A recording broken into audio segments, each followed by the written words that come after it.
This is the Ag Queen Podcast. This podcast explores the agriculture industry with the movers and shakers of those shaping it. Here's your host, Lori Boyer. Today, I am visiting with Lacey Singleton, and she is the founder and the director of an organization based here in Colorado called Sober Cowboy. We'll be talking about the organization, but before we get started, Lacey, give us a little bit of idea on your background, because that will help us understand why you established this nonprofit. Yes, ma'am. So my name is Lacey, and I am a small business owner. This is not the only one. I've been an entrepreneur since I could start doing that. So I went to college at Western State Colorado University in Gunnison, and I graduated in 2018. Through all of that, I myself struggled with alcohol addiction and abuse. And so then I decided to get sober a couple of years ago, and it all kind of led to this. So, there's of course lots in between there, and, lots of stories that I could go on and on about. But, the best part is that we're here together talking about this today. So. And maybe we'll be able to weave a story or two into our conversation. But Lacey, what is Sober Cowboy? What do you do? Yeah, so Sober Cowboy is a nonprofit organization, but more importantly, it's a community for cowboys, rodeo athletes, and the Western and agriculture industries to hopefully teach how to avoid addiction in the first place. And then, of course, raising funds to get somebody and their family through the recovery process as well. So there's lots that go into that and works all together, but we have, a group chat, we do a monthly meeting. There's lots of community aspect involved just to keep people on the right track and to know that they're not alone in this. A lot of the time, especially in rural communities, it can feel like you are alone, and that's why people struggle. And so having other people that are in the same boat as you, and with social media and technology today, thank God we have the ability to communicate with each other in this way, but it helps to not feel so alone. And then also just trying to break the stigma that cowboys you don't have to be drunk to be handy, and you don't have to, drink beer and whiskey to be a cowboy. So kind of all of those things plus a lot more. And, but that's kind of the basis of what we do and how we help people. So. How does that work? Do people join a group or a membership, or how does it work as far as helping people? So most of the time people reach out to me via social media on Instagram or whatever the case. That's probably where we're the most active. And I post lots of inspirational stuff or, sober motivation, a lot of scripture and faith-based stuff as well. But they'll reach out and I say, okay, what are your goals? How do you want to get through this, and what can I and this community do to help you? So then usually we get them into the group chat, and there's people in there that have, been sober for years and years, and there's people that are on 90 days maybe. So it's kind of all across the board as far as where people are at in their journey, and their stories are all different. Obviously, every addiction story is going to look much, much different, but getting into that group and that community is super important for people, because I know that we've had, like a couple months ago, I had a girl message in there and she said, I'm having a rough day. I don't know how to get through this. This is what's happening in my life. Can you guys help me?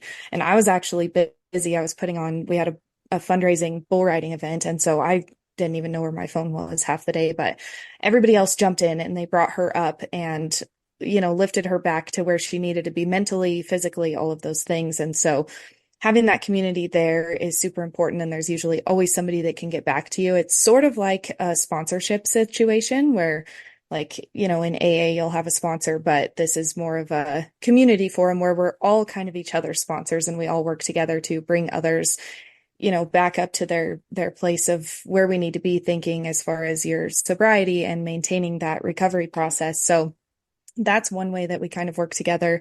And then, of course, I'm out at events all the time talking to people, and the stories and the people that I meet along the way is just amazing, because, like I said, everybody has a different story. And so getting to talk with people and create that community and create these relationships, across the Western United States, essentially, has been truly a blessing. And to see how, people kind of split off and connect with each other in different ways. Like in the community, for example, I have one guy that I was talking to in the beginning, and he ended up relapsing and then came back and said, "Can I try again?" And I said, "Absolutely," and he ended up connecting with another guy that's in the group that had only been sober 8 months in front of him. So they really connected. And I know that they talk almost daily. And so creating that community and kind of finding your people within that, there's different people that fill different needs in that section. And obviously we're always welcoming new people in and giving them a space to feel comfortable to share their feelings or what's going on in their life or in their process. So it's super important to have that community. And that's the biggest part of what Sober Cowboy is and does. And then we also have a monthly meeting where we all get together online. It's an online forum meeting, but we all get together and kind of just go through some recovery stuff. I work from the Celebrate Recovery program, but we make it a little bit more cowboy or agriculture focused to connect it obviously to people in this industry and be able to relate it back to how we live every day and how we're going to get through the different challenges that come up. So that meeting has been awesome too, because we text all day usually, or at least once a day we check in with each other, but to be able to get together and all talk sort of face to face again with the technology that we have via Zoom or whatever is proven to be really great for people. And like that, we've gotten a handful of guys and gals to 90 plus days. So that's an awesome accomplishment for the community and what they've been able to do. So Sober Cowboy isn't really about providing therapeutic services. It's more of a support group.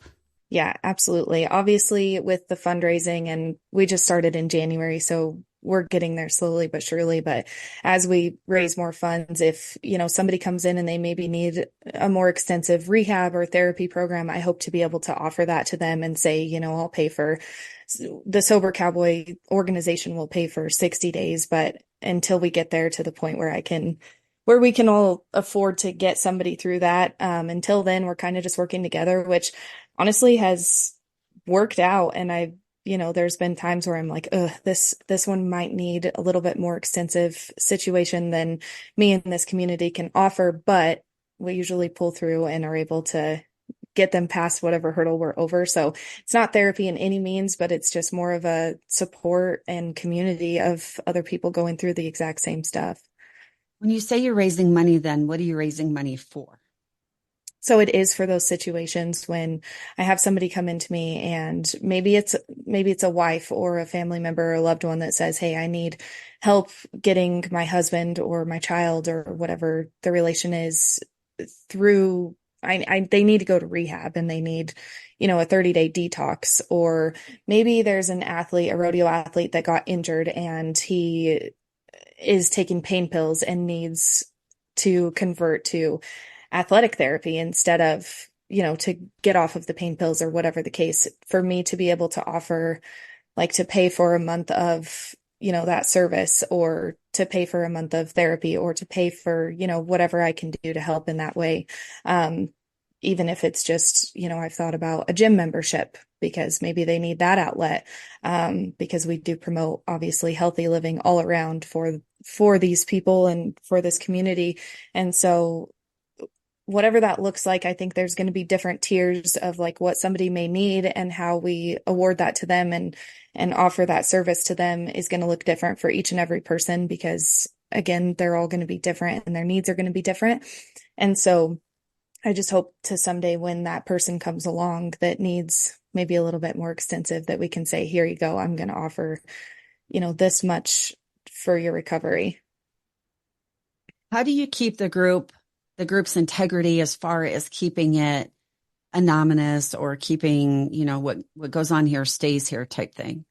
Mm-hmm.